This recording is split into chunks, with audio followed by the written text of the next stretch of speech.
Everyone, it's just 5 past the hour, so we can get started. Before we go any further, I just want to confirm if you can hear me clearly. I've just been having some issues with my headphones and audio lately.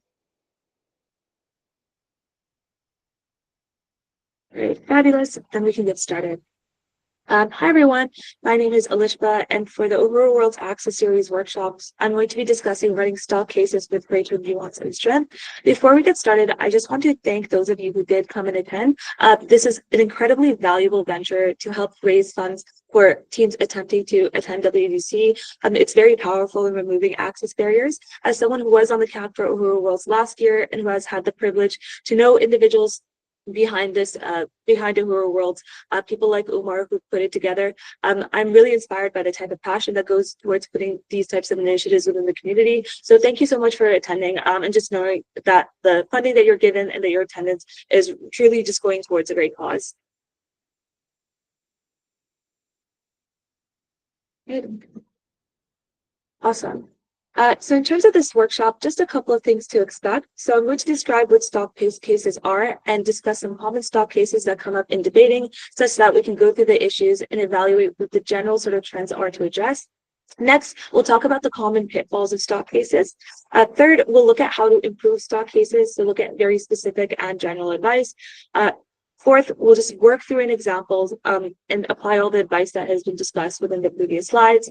And finally, I'll signpost you to further resources, which is just 3 debates that I find are very valuable in terms of understanding the very basics of running specific types of cases and debates, or instances in which stock cases are just run really well.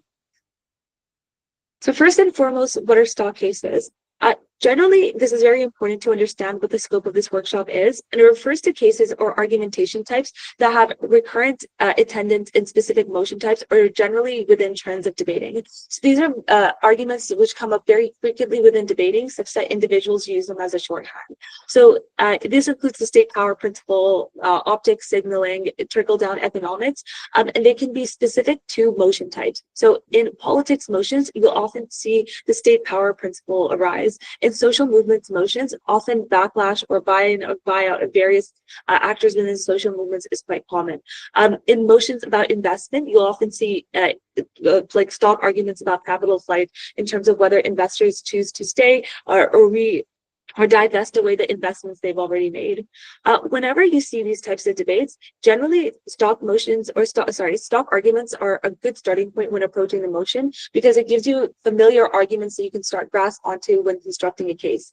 But the issue with stock argumentation happens whenever debaters use stock arguments as a shorthand, as a one-size-fits-all approach, or as an easy accessible heuristic, and apply them indiscriminately towards various debates that they've seen without granularly understanding them, nor tailoring them to specific context, stakeholders, or mechanisms. Because stock arguments tend to operate as such a blueprint, usually mechanisms are cross-applied from one debate to another without granularly assessing how applicable they are, and tailoring them to the specific debate, or stock arguments will be run as individuals have run them before, or as they've been seen to be run in the past, without making them tailorable to the debate at hand.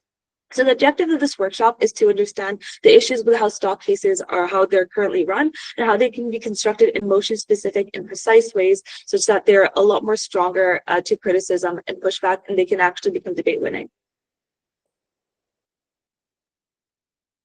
To do this first, it's important to observe common stock cases that are run.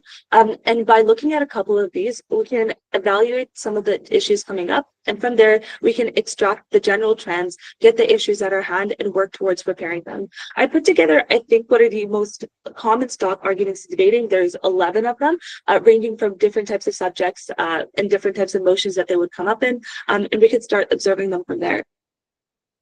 So here I've discussed how stock arguments are typically run, and what the problem of these arguments are, and then we can work towards correcting them. So the first argument that comes up quite often is the idea of contact theory. And so this is the notion that if you engage with a different group, sorry, let me go back. Yep. When you engage with different groups, you can normalize interactions and create tolerance. So whenever a white individual sees their brown neighbor, like literally on the street or through like interactions in public spaces, you become more tolerant of their presence and more accepting of their identity.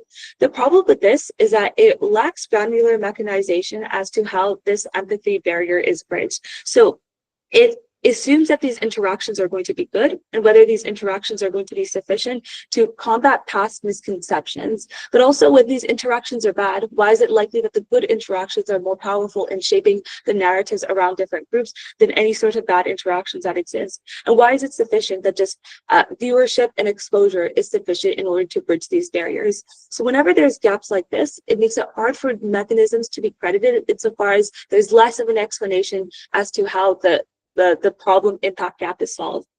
Secondly, on capital flight. So the notion is that investors are going to flee at instability.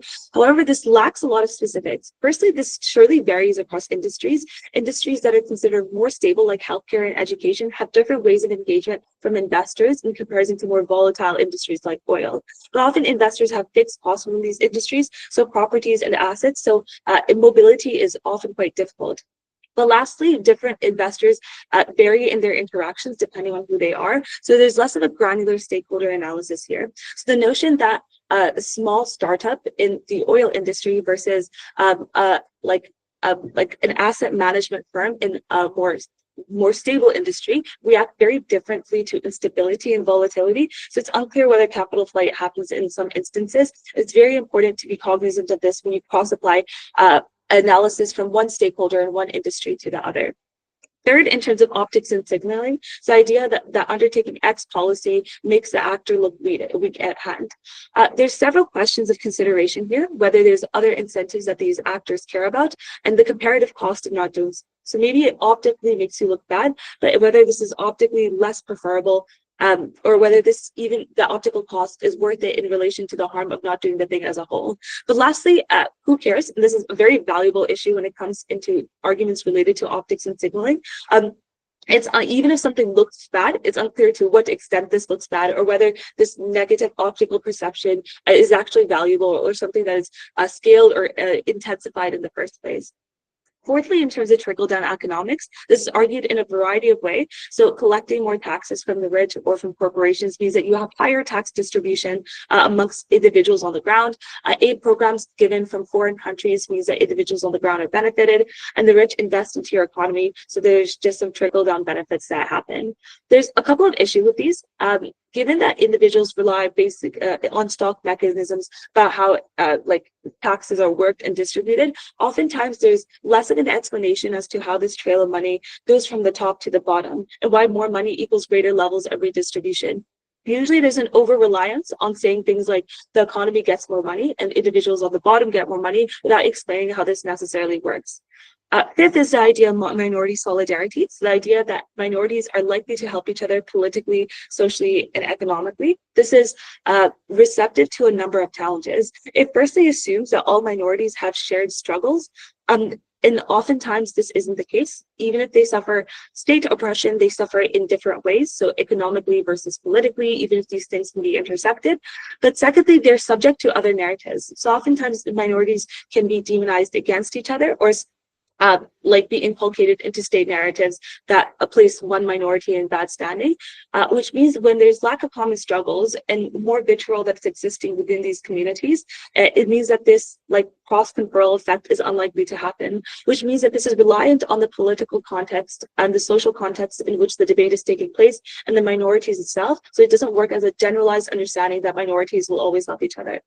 Sixth, on backlash. So the idea that people react to a certain policy and backlash against certain groups. The issue with this is that backlash is often used as a crutch and a buzzword, and it's unclear what backlash necessarily means in this context and how it manifests. So oftentimes the debate is lost on the scale and the intensity of backlash not being proven and lack of an illustration as to what this backlash is. There's also a comparativeness issue that it's unclear whether even if you get backlash, is it worth the benefits that you would get on the other side of the house.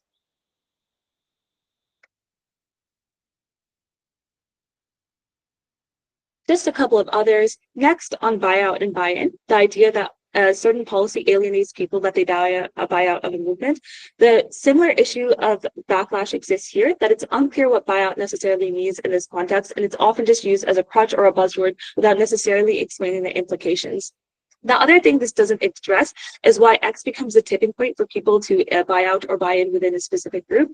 And the reason this is important is because proving the threshold effect or the tipping point for a motion is incredibly important to proving that your impact is the one that necessarily accrues.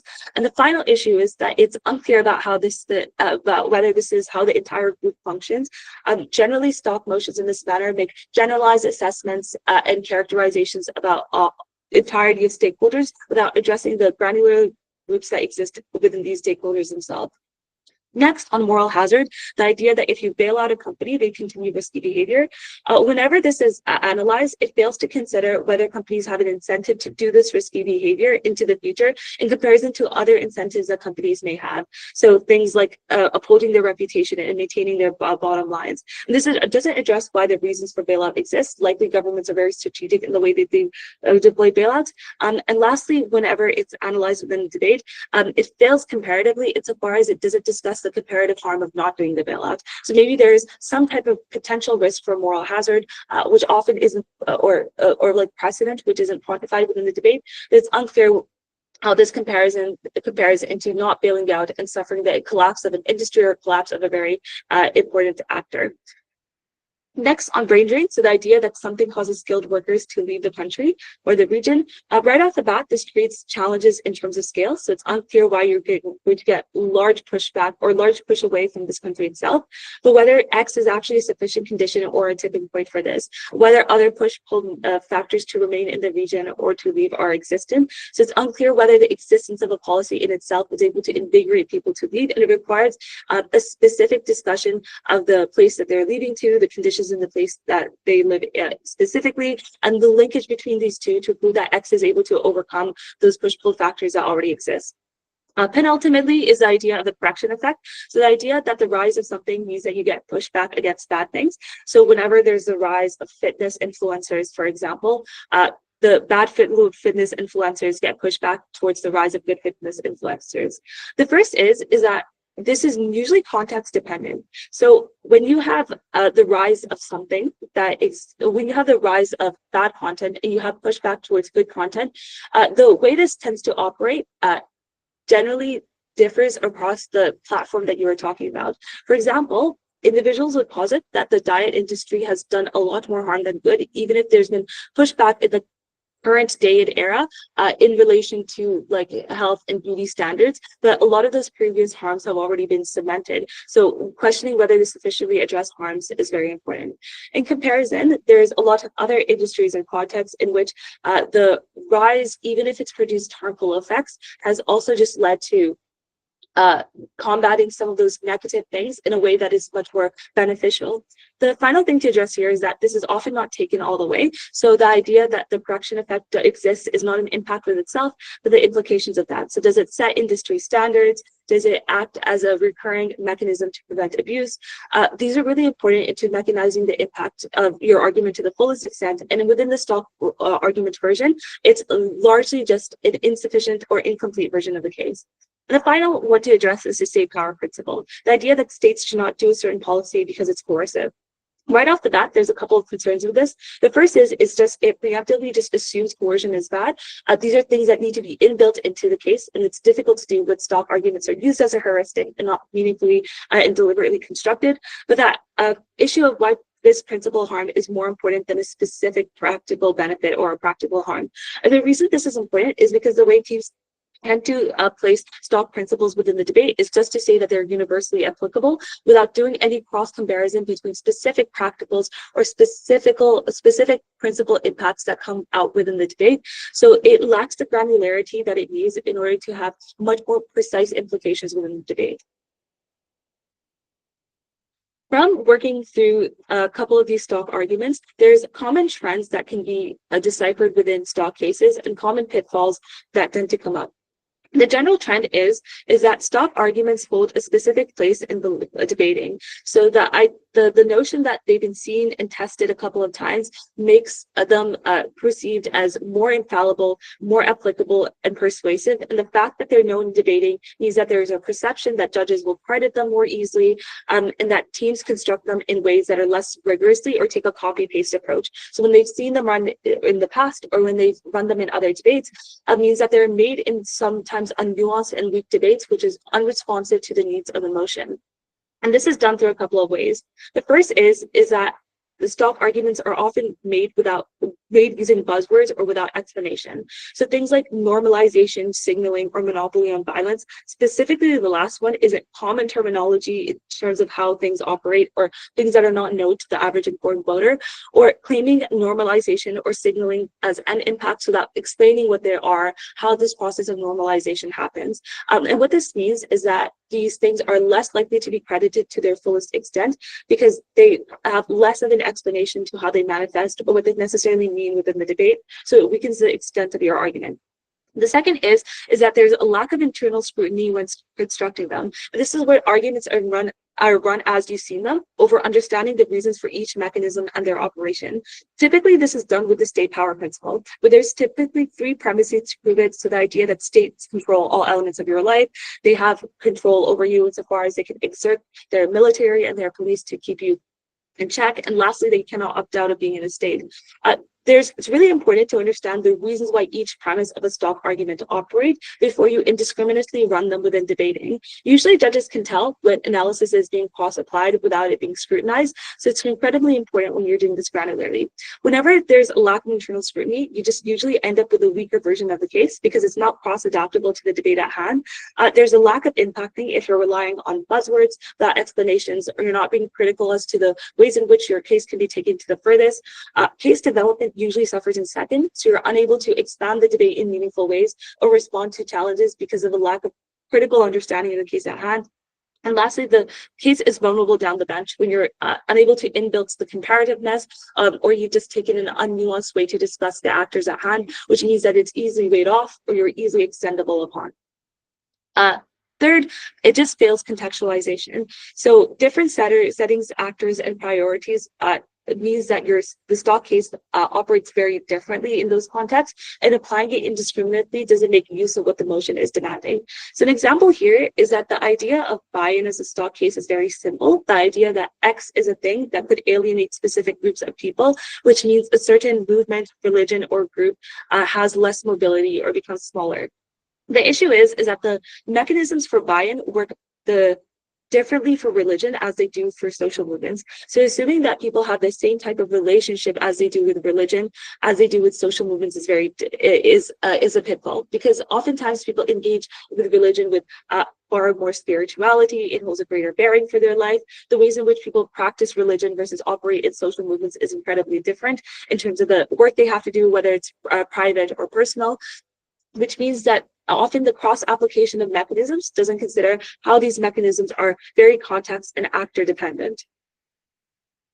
Next is to generalize actors and stakeholders within a group. So it's treating similar groups as monoliths without recognizing the fact that within groups and across groups, there are diverging incentives, interests, and priorities. So the idea that within investors, there's often large asset management firms, small retail, like your average retail investor, and small startups and private equity firms. These are all three investment actors that have very different incentives and capacity to operate in terms of how much risk they can take, how much capital that they have, whether they operate in the long term or the short term.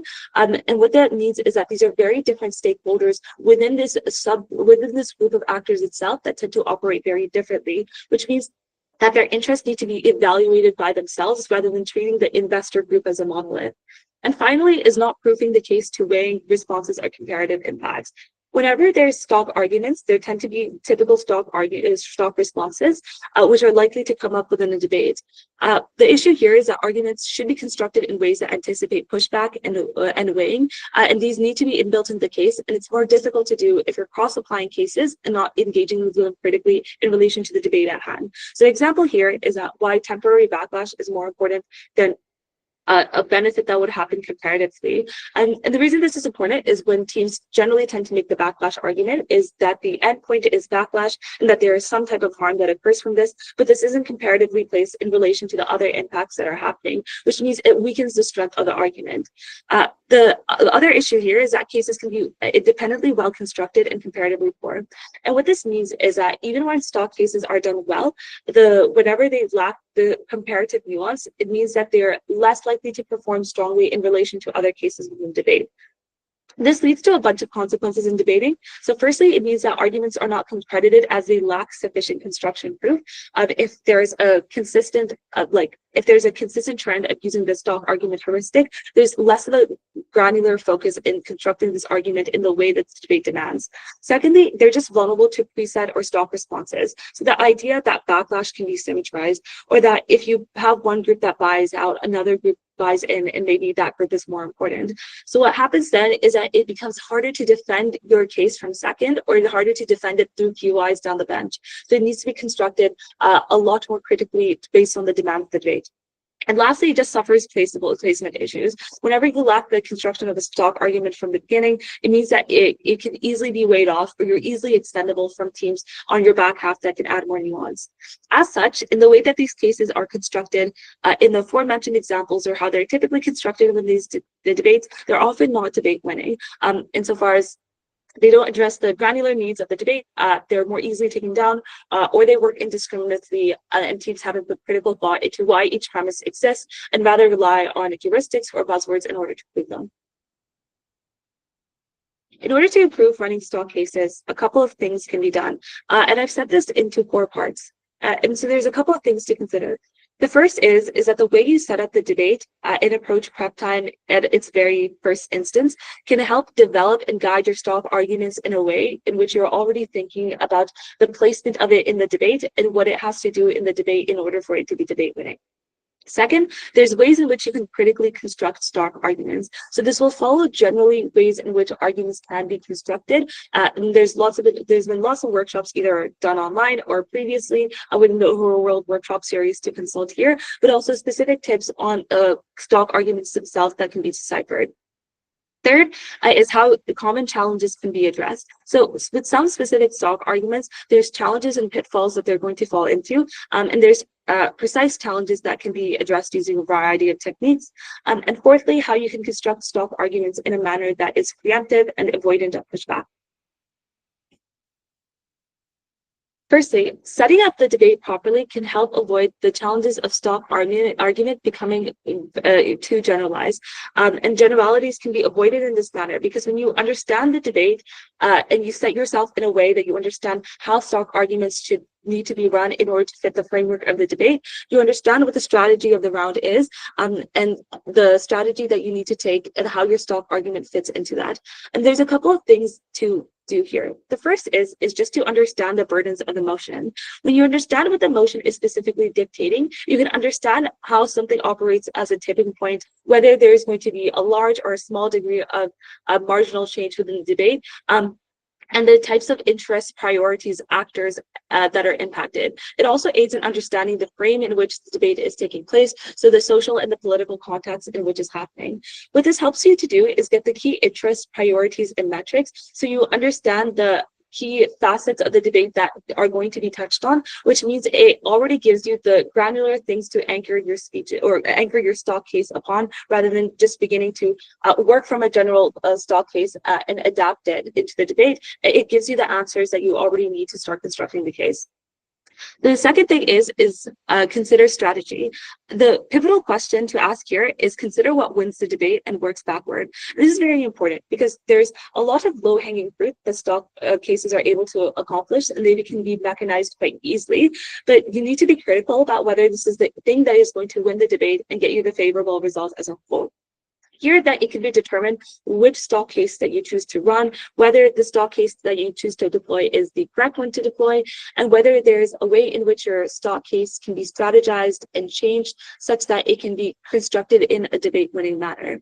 What this means is that you consider the strategy of the debate and work backwards rather than do it the other way around. So instead of trying to construct your stock case in a way in which you try to go for the strongest, most proven, most intensified impact, it means you're already preemptively considering what the most important things within the debate are and seeing what tools you have available in order to prove those things are.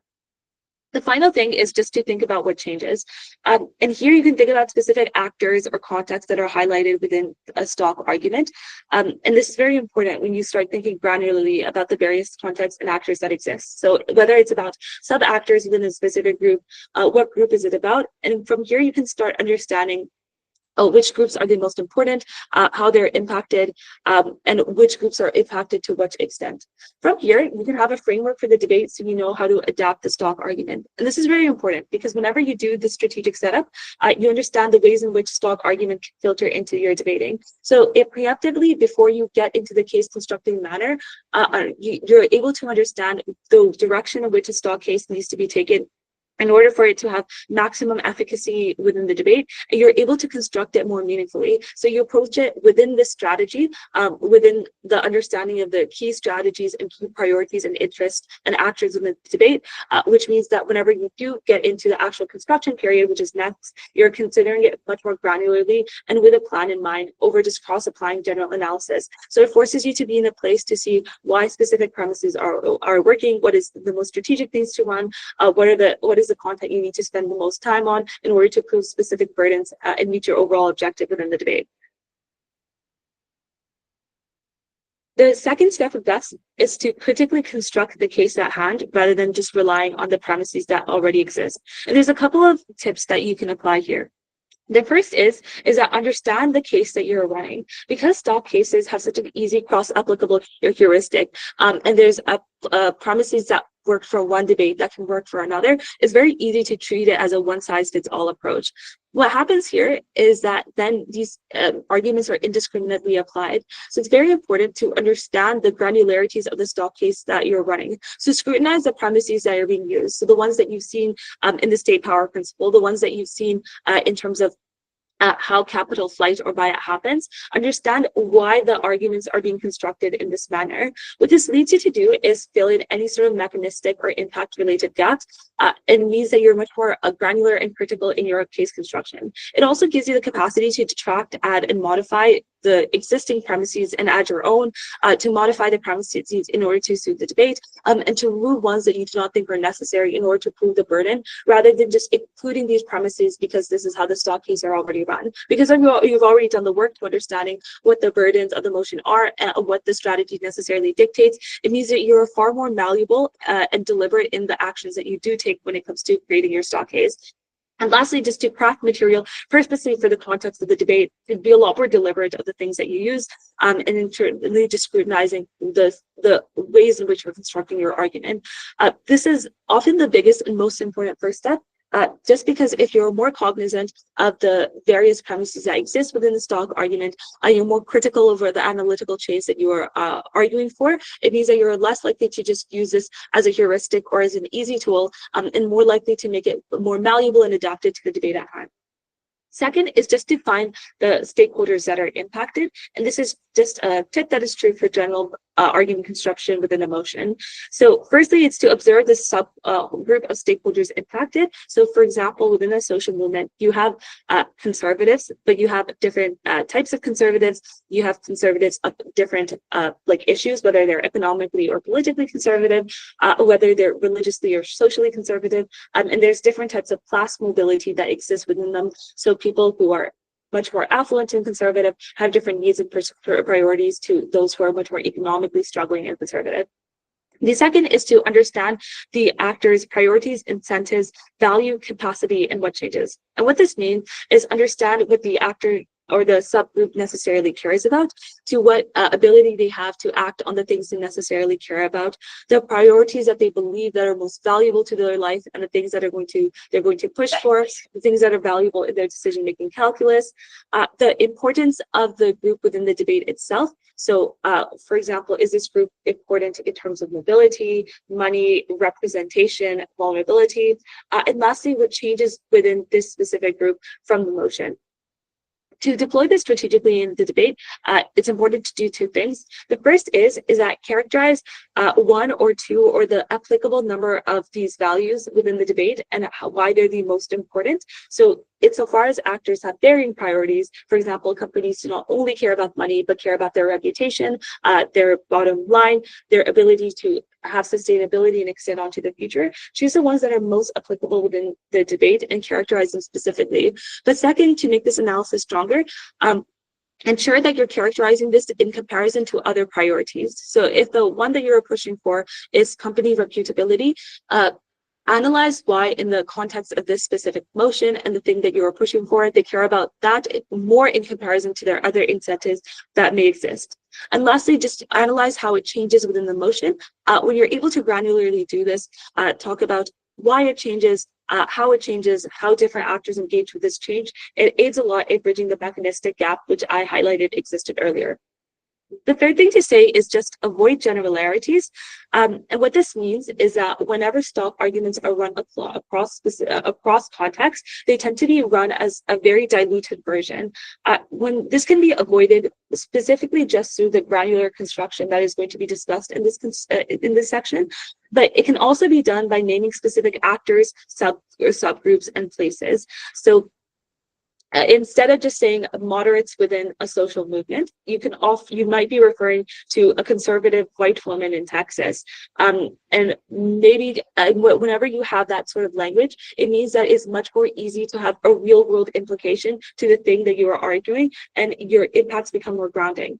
Similarly here, it is very important to deploy examples. So if you're talking about how something changes in a conservative state or a religious state, it is important to use an example from the state itself, insofar as it means that your stock argument is more tailorable for the context of the debate that is happening. The second thing you can do is frame the context in which the argument is happening. Because stock arguments operate differently across debates and across contexts, giving some framing at the crux of at the very start of your speech or characterization throughout the argument would mean that you're giving much more political, economic, or social leeway to prove that your stock argument is the one that is applicable, or you're tailoring your stock argument to be applicable in that specific viewpoint.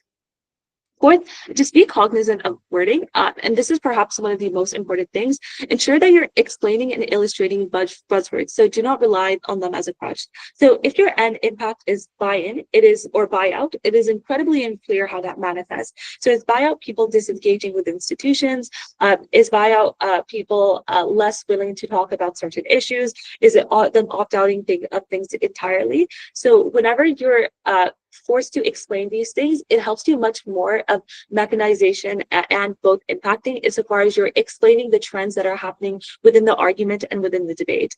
The second thing to do here is that you can change stock wording for clarity. So the state power principle or monopoly of violence do not have to be referred to those things to debate, especially if those are things that dissipate the clarity of your argument more and do not work in relation to the argument that you're opposing. So for example, the idea of using disengagement instead of buyouts, this can be a crucial step, for example, in religious debates, insofar as oftentimes teams will analyze that within religions, there's less of in and out mobility as there would be in something like social movements, companies, or other ideologies and values.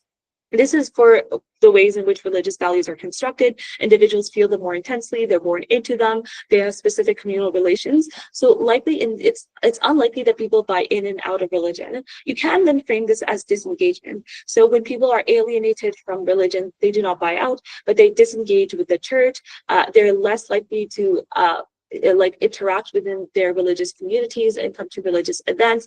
They're less inclined to practice and learn more about their religion. So these are The idea of disengagement gives a lot more clarity insofar as buyout can be misconstrued within the context of the debate. And especially if you start relying on buyout as a crutch word, it means you have less of an ability to show that your impacts are proven. When you either transition to using words that are different and accomplish much more clarity, such as disengagement, or you illustrate the buzzwords itself, it means that you're much more critical and explanatory of the actual changes that are happening within the motion.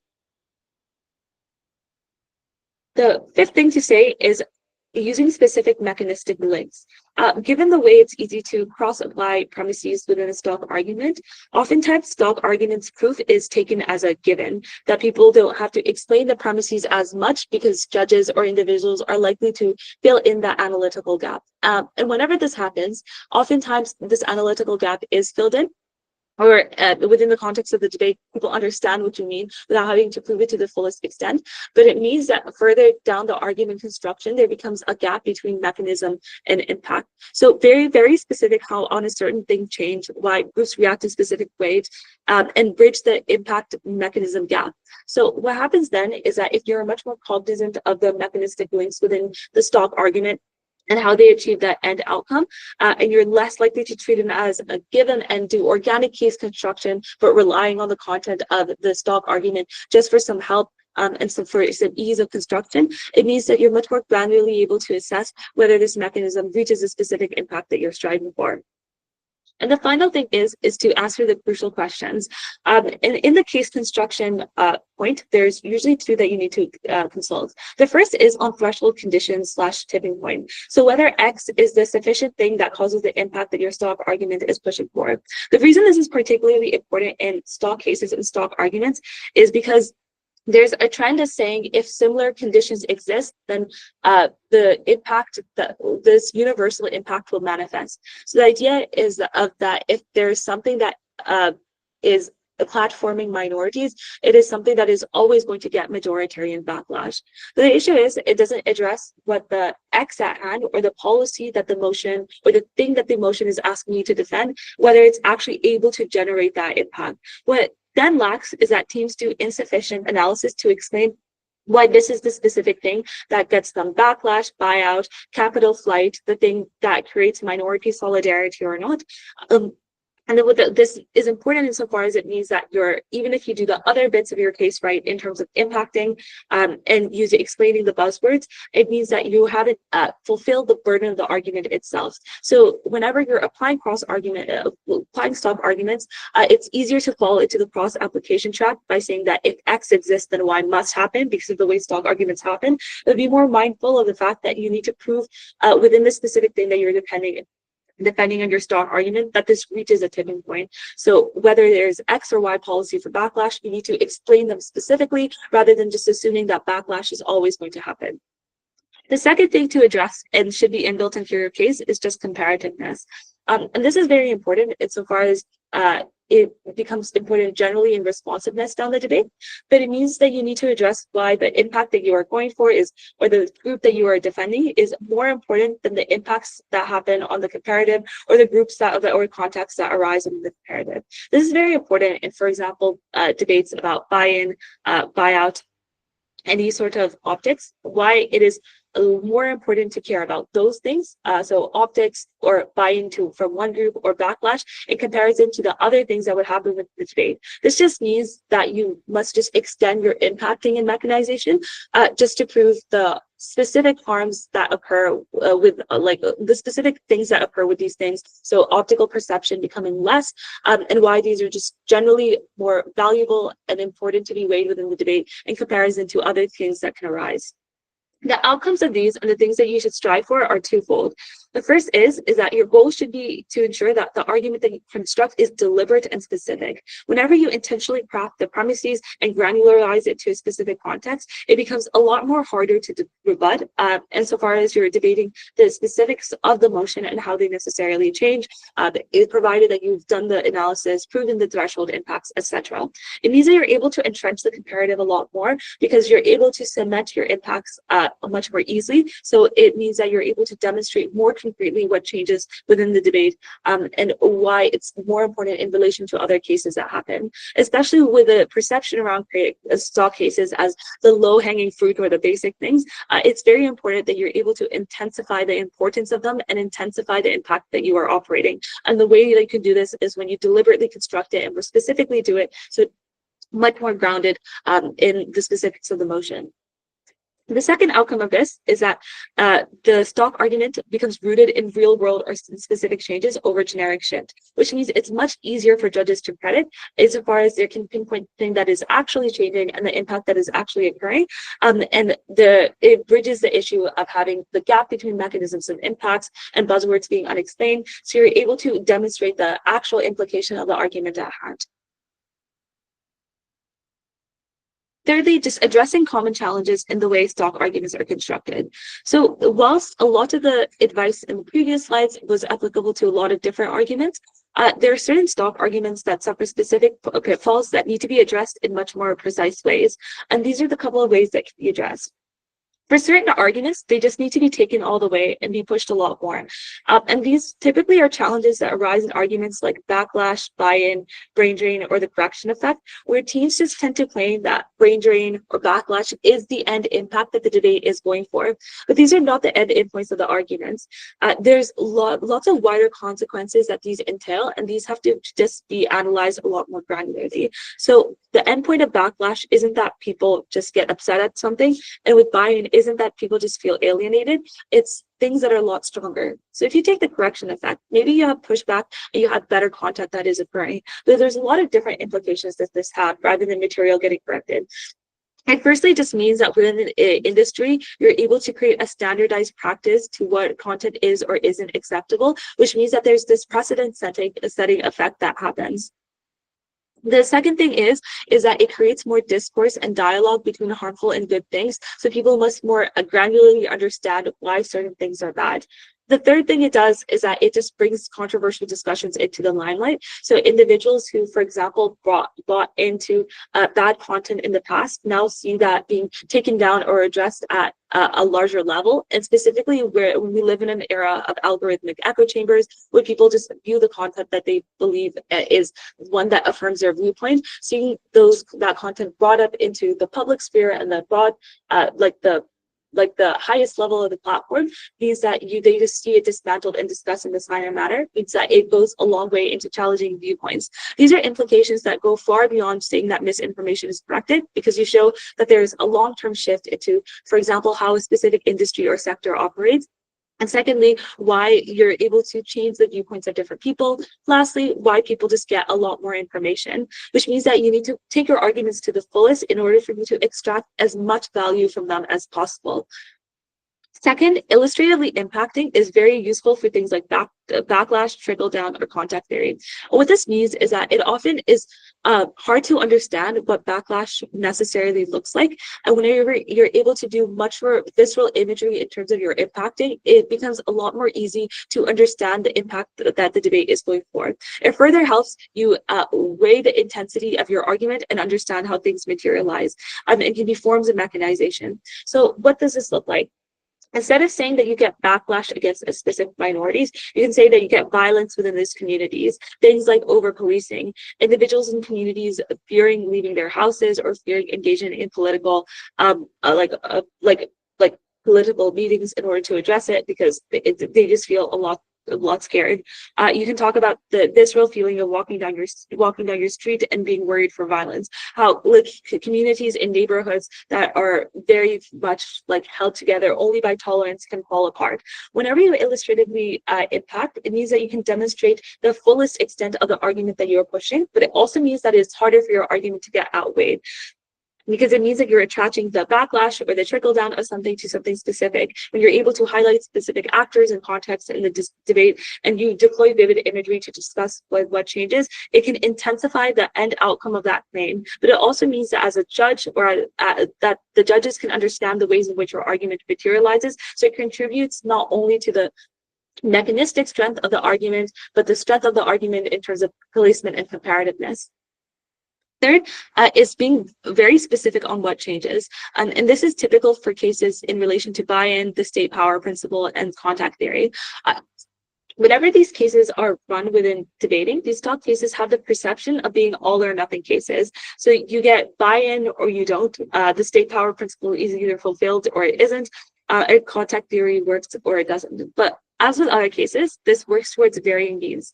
The objective here is to show what the exact harm or benefit of your case is and show that your impacts accrue on a sliding scale.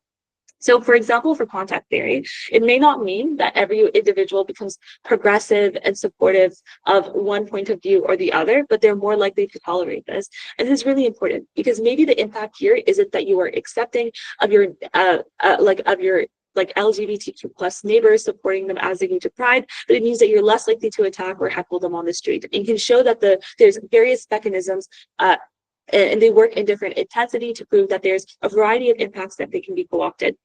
This is also true for buy-in because you can be very specific on, for example, religious buy-in. On what doesn't change is the fact that people still engage in religion and probably engage in their community. But what does change is maybe they go to institutions less. So they do things like leave less money in the donation box, or they do things like research and practice their religion less because they feel a lot more isolated from it. And then the impact that comes out of that is that people have less stock in the framework that they believe is very important and fundamental for living their life. This is really important because even if judges don't buy the fullest extent of your mechanization, there's other smaller impacts that happen within your argument that are much more easily able to be credited. But secondly, it just means that the output of your case isn't something that is nebulous, so more fulfillment of the state power principle or greater buy-in. There's an exact benefit or harm that you're able to extract. Fourthly, just constructing stock arguments in a way that can have pushback. So the good part of stock arguments is that they typically have stock arguments that can be easily preempted in the case that you choose to run. And these are arguments and responses that we are familiar with, and these are things that you can inbuilt into your case. The first thing to say here is that if you construct the case thoughtfully and deliberately, this removes the majority of stock responses. So asking the right questions, doing the proper granular scrutinization of the premises, explaining buzzwords will just remove easy mitigation available. So oftentimes it's constructing the stock argument in the correct way, in a way that is context tailorable, means that you're able to mitigate the generic stock responses that happen. The second thing is that even though you can construct the case in this manner, there are generally going to be stock argument responses that are applicable. So understanding the type of responses that are likely to be deployed means that you can ensure that you address it within case construction. So for example, in most backlash arguments, there's the pushback on symmetry. So conservatives are likely to backlash either way, which means that this backlash isn't important. Whenever you do the tipping point and intensity analysis, explaining why X is the thing that creates the largest amount of backlash, the intensity of this backlash when you illustratively impact, it is able to implicitly respond to this the stock rebuttal that would happen within this case. But secondly, you can just address it head on to say that even if other things would generate backlash, the type of backlash this generates is more important for this space of time because it relates to X impact. And this is when you can weaponize the context and politically where the debate exists in order to prove that the backlash that you're getting from this argument is asymmetric or the most intensely important in comparison to other impacts. So for example, the concrete certainty of backlash on the street now, even if it's short term, is much more important in viscerally impacting communities over some nebulous harm of political change 50 years from now that usually happens very gradually and people are unable to access, and it is probably worth pursuing later on down the line or worth pursuing in a different manner. The second case, for example, on buy-in, is the idea of other groups' pushback. So for example, if you lose X group, you will gain Y group. So for example, maybe you lose the rich conservatives that are willing to fund your movement, but maybe you gain sort of like the young, wide-eyed radicalists. Here, explanation as to why your stakeholder is the most valuable is really important. You might argue that like the rich stakeholders are valuable because they can fund the movement, but you might argue that the young radicalists are very important because they're the individuals who actually go out to the protest, attend legislative meetings, host town halls, and are actually the forefront in the direction of the movement. So even if they suffer a lack of resources, at least there's intensity and control of the movement such that it's able to actually accomplish its objectives even at a smaller level. The final thing to say here, or the final example here, is just on the state power principle. The idea that teams often just respond to the state power principle by deferring to the practical pushback. The idea that the practical impact that they get is more important than the fulfillment of the principle. Here, this can be addressed in the case construction, but also weighing at the end. So comparative weighing on the principle harmed in relation to the specific practical harm. And this is very important as far as teams default to using universality as a way in which they push their principle. Understanding the exact practical in the debate and determining what the principal harm is. So maybe on the other side of the house, there's just like much more like not representation, but like let's say much more resources towards a specific group. Highlighting what the exact principle coercive harm here is really important. Understanding how this operates as a principle view, for example, it means that the state operates illegitimately, and the fact that it's able to exert more control on people means that this is much more intensely important than maybe some changing in resources. The final thing to do is just scalable impacting. This is done through contextual construction anyways, but it's the best to avoid lazy judging. Insofar as if judges don't perceive that your mechanisms will work, they will assume that your impacts are not derived from it, even if these impacts just happen to a certain extent. So ensuring that you're very deliberate in explaining what exactly changes, illustratively impacting, and showing the different tiers that you're impacting, especially within a stock argument, is very important. Even if judges don't buy the fullest extent of it, it means that there is some argument impact that you're able to credit. Just working through one example before the workshop ends. We're just going to discuss buyout. I think that this is probably one of the most frequently stock arguments that's run.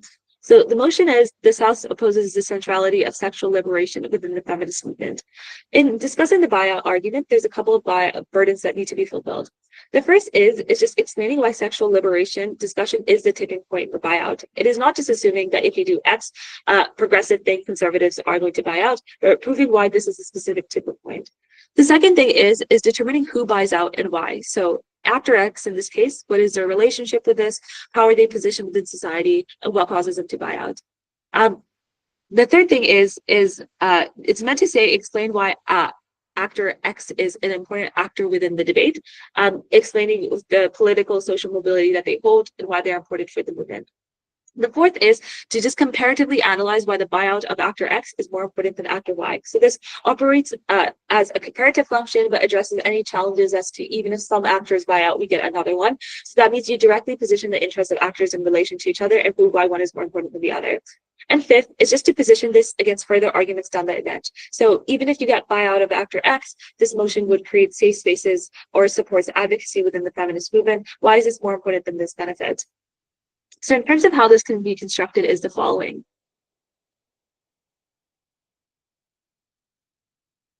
So firstly, in terms of why sexual liberation discussion is a tipping point for buyout, there's a general discussion as this is seen as a private sphere topic. You can discuss how individuals engage with the idea of sexual liberation to the extent at which they believe that sexual preferences in this discussion is something that is very taboo or private. Or to be more granular, you can take the context in which the motion exists. What this means is that the centrality of sexual liberation mechanism likely exists in more progressive spheres of the feminist movement, insofar as the feminist movement operates in different spheres in different ways. You could say within modern day feminism or the progressive world, the way this operates is supporting topics that general populations disalign with. So that could be sex work, hookup culture, etc., because of the preemptive alignment of people towards traditional and familial values. So these are the things that individuals have been implicated with through religion, through culture, the fact that they might have kids of their own, how they've approached like sexual liberation, dating, and things like that in the past. Obviously, this varies if you run it from opposition bench. You can say that sexual liberation is operated in other ways, but it shows in which how you can galvanize the frame and the context of the debate to construct your stock argument in a good manner. You can say that this takes away from other elements of the feminist movement that people hold dear. So maybe they're more concerned about political representation and economic mobility, which means that if the feminist movement pushes for things that they do not disalign with, they have less of an incentive to invest their time, capacity, and resources within the movement, because obviously participation in the movement comes at a cost. You can then analyze who buys out. So conservative or moderate men or women, so for example, a middle or upper class woman in the States who believe that this messaging doesn't engage with their values. And you can argue how these values are constructed, and they feel that their interests are not represented within the feminist movement, and that therefore have other more proximate priorities that are more important to them.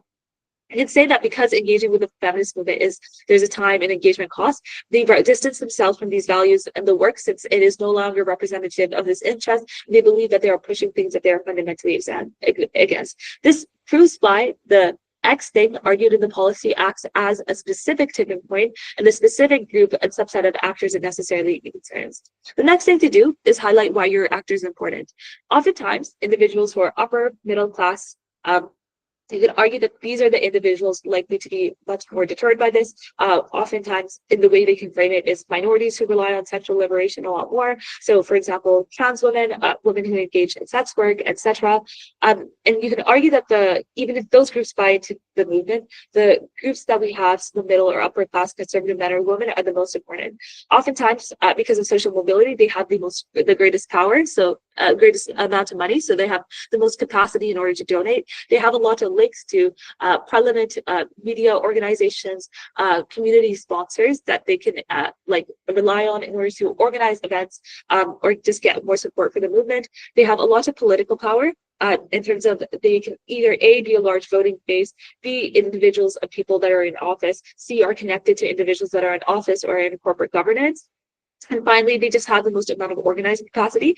Insofar as organization takes a lot of time, money, and resources, they have the most leisure time available insofar as they don't have to work consistent shifts in order to make ends meet, which means that they are the most involved within the movement. You can say that losing their scaled buyout is bad, and this doesn't automatically mean that they buy out from the movement, but you just do much more scalable and illustrative impact. It means that you just have less numbers attending a protest, so those protests just seem smaller and dissipating. So there becomes a signaling effect that less people buy into the feminist movement because there's a perception it's getting weaker. You have weaker networks to get media or political attention for the feminist movement itself, so you limit the way you can institutionally cement the movement in order to get more concessions. There's consequently less legitimacy in the public eye to consult for politics or get less perspectives in media because the feminist movement is seen as dissipating and losing power. So it has the veneer of being more fallible, and therefore it is seen less as a powerful tool, a powerful actor that groups such as politics, corporations, or communities need to factor in their decision making. To do specific analysis in relation to other groups that exist, you can argue that even if younger progressive groups are likely to mobilize more because they feel more intensely and go on the street that they protest, the fact that they lack the capacity to structurally strengthen and support the feminist movement means that the feminist movement suffers down the line. So this bad feminist movement strength dissipates for future issues, so you have less of an ability to do that. And here you can illustratively impact what this trade-off looks like. So with less money, you just have less funding for programs eradicating career poverty. We have no networks to attend a parliamentary meeting on abortion, which are specific issues that concern the feminist movement. And therefore, the losing of this specific network, this specific policy, means that you have less mobility for the feminist movement. And here it's very important to characterize why this is the issue that they choose to buy out on in comparison to other ones. And lastly, just do comparative weighing. So in relation to other impacts that may arise. So the reduction of the feminist movement pace means that there's less mobility for future issues, which we outlined through the argument. So the harm here is more greatly entrenched in terms of frequency, so less instances of the feminist movement to benefit women, and scale, so smaller operation of the feminist movement than safe spaces or buy-in from future groups. And finally, just as a starting point or just as a way to go forward from here, these are examples of what I find to be well-made stock arguments or good blueprints to start constructing stock arguments from. So the first one is just about how sports fans react to violence at the round robin. And this is just closing government on round 5 on how this house supports the centrality of sports and national identity. So it's very good discussion about the ways in which violence is likely to happen in sports communities. And there's a lot of illustrative impacting, not just leaving it at the endpoint of violence, but why this is like a long-term and intensified thing. The second is in the open semis, the top half open semis of Tallinn Euros, about the mass deregulation of the financial sector. This is the good motion in just seeing how tipping point analysis specifically occurs, why the mass deregulation of the financial sector leads to X, Y impacts that teams are claiming. And it's good for understanding the threshold implications of stock argument construction. And finally, debate about organized religion. There's a variety of stock arguments in relation to charity, coercion, and mobilization that is sponsored by organized religion and the top half of the LSE open quarters.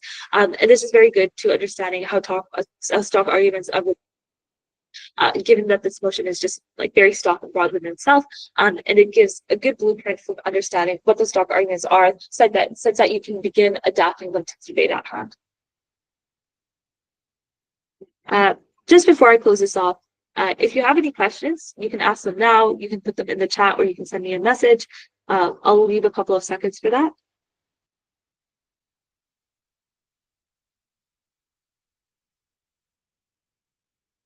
Right. If you do have questions that arise, I see that there is like a weak queue of messages. Right. If you just want to unmute and ask your questions, you can go ahead. Look, I got a question on like how you would be able to utilize contextualization for stock cases, because I feel like I see a lot on like online seminars or even in feedback from judges is that like the difference between a 75 or an 82 speech is going to be the contextualization. So I guess here the question would be one, how would you be able to properly contextualize what you would require for your case or like for a stock case? And then also, secondly, assuming that, let's say, you don't know too much about the real context of that situation, how would you be able to work around that or like still use contextualization to some extent? Yep, I think that's a very good question. So addressing the second one first about being uninformed of the actual, or just having less knowledge of the actual context that exists. I think here it can be valuable to draw on information that you do know, or contexts that are cross-applicable, especially in relation to states. It's very important not to generalize the ways in which state conditions manifest across different states, but it does help if you know one or two things about the state, or to understand how the state itself, how similar states tend to operate. You can work in that, even if it's a generalized way, to start constructing specific lines of analysis that are applicable. So things about how issues related to money or social issues tend to manifest. Does that mean you understand what the religion is? What sort of like history might be there? So it means that with the tools that you do have, try to gear it towards making the argument more specific, even if you lack specific, because there's generalities, and then there's just generalized specifics that can be accessed. The second thing is on contextualization within like the case, or the first question is on the contextualization itself. I think the way this can be addressed is that if you are much more granularly analyzing the argument itself and the construction of its premises, it forces you, especially if you consider the strategy of the debate and what it demands, it forces you to be specific to the debate anyways. So this is something that you do end up doing implicitly. The second thing is that the more you impact like very illustratively and very like precisely in relation to the things that actual changes, knowing what you do know about the context, it means that your cases just end up becoming context dependent just by the process of constructing it properly. So you wouldn't need to do extra work in order to add the contextualization, if that makes sense. Yeah, fully understandable. Right, I see another person has raised their hand. You can just ask away.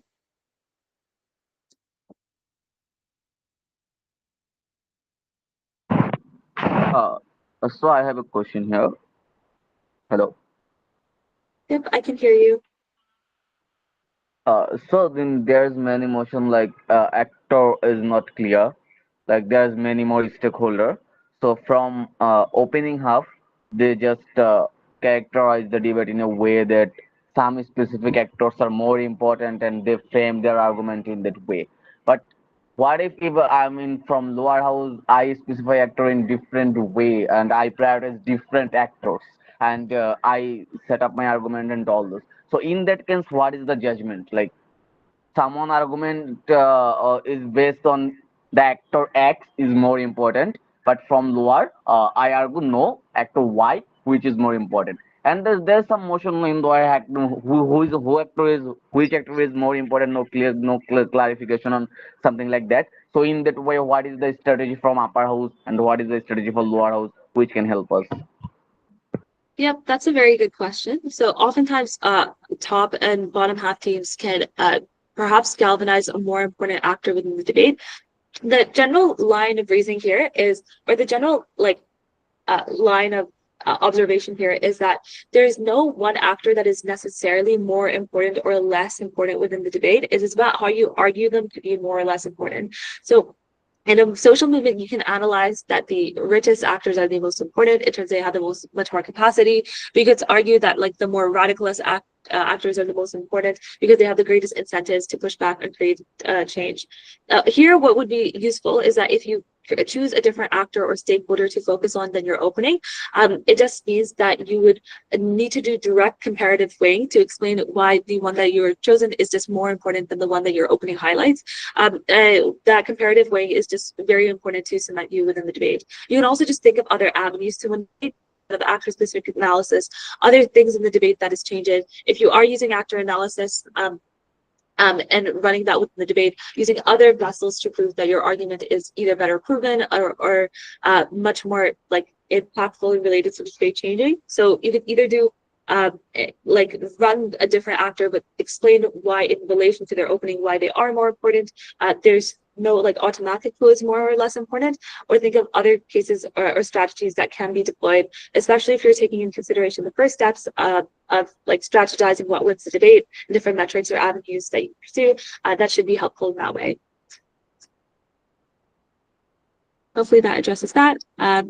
Yeah, you can ask away if you have questions. The question is sometimes uh, in stock arguments there have less amount of wider space of conclusion for that result. Opening government basically somehow uh, analyze with the generalization, but in lower house what I'm trying to want to do is to win in a specific conclusion within that through proving that particular stock argument again. In this particular cases, what are the strategies I can call out when I don't have any sort of wider conclusion exist in my stock argument or my knowledge itself? So what are the strategy of call out of that particular stock argument? Yeah, I think this is a good question. And you can address this in a number of ways. So either A, if you choose to do the specific expansion, and B, if you don't have the knowledge that you need to do a specific expansion and you just choose to adopt another case. So on either, I think if you do choose a specific stakeholder within like your opening talking about a generality or a monolith of an actor as a whole, it's really important that if you do this, you use different mechanisms than what your opening gives. Because I think the pitfall that closing teams often fall into is that they say that their opening makes a claim about X. We're going to show why Y is the most important within X. So not about like women, but like a specific group of women. But they run the same mechanisms as their opening as to prove why this actor is impacted. And just do the illustrative work a little bit differently. So if it's in the instance in which you analyze that there's a subgroup within the actor that your opening has talked about that changes, but you don't have much more specific ways to actually show how they're impacted and just are showing that like, oh, there's another minority in here, then it's important to avoid the construction of that argument itself, as far as it just means that mechanistically you're derivative. And if it's in the you have ways that you can meaningfully expand, even if you're showing that a smaller subgroup of an actor is the one that is more meaningfully impacted, you can say that they're much more viscerally and certainly impacted because you're much more specific in highlighting the change that happens to them. And you can say that the change that happens to them is the most important in the debate, why they're likely to be the one that's most important. And even if opening is right, you're able to show a much more intensity of the effect of the actor that you are talking about. In the instance in which you don't really have contextualized or specialized knowledge to talk about a subgroup of an actor, you fall into the risk of running very generalized lines of analysis, which are probably things that your opening have done already. So you can either do analysis on generalized lines of analysis that do exist. Second, you can weaponize the frame or the context of the debate that opposing teams may have characterized and you might have more time to adapt to that in the debate and use that to construct more specific lines of argumentation. So like weaponizing the knowledge that has been said to construct a frame that you can derive from. Or third, it is maybe just avoiding that type of argument. So choosing other stock arguments. So maybe not on a specific, like a subset of an actor that your opening talks about, one group of actor and focusing on a subset there, different type of argumentation. And then if your opening is operating very generally, as you've stated, you can try to win on metrics like certainty, intensity, etc. Hopefully that addresses the question. Thanks for It seems that we are running out of time, so I'm just going to continue the presentation on for now. In terms of whether the PowerPoint will be shared, I think this is an Org Comm question. I believe that this workshop is recorded. And so perhaps as a result from there, the recording will be shared. And if it's possible to share the PowerPoint, I will try to share it. Great. That said, thank you so much for attending. Again, this is a very valuable venture to be supporting. And if you haven't done so already, or if you'd like to do so more, please consider donating. We're about 85% of the way there in order to achieve the goal. And so just maybe 300 euros is all that is needed. So please consider donating, and thank you so much for your time and attention.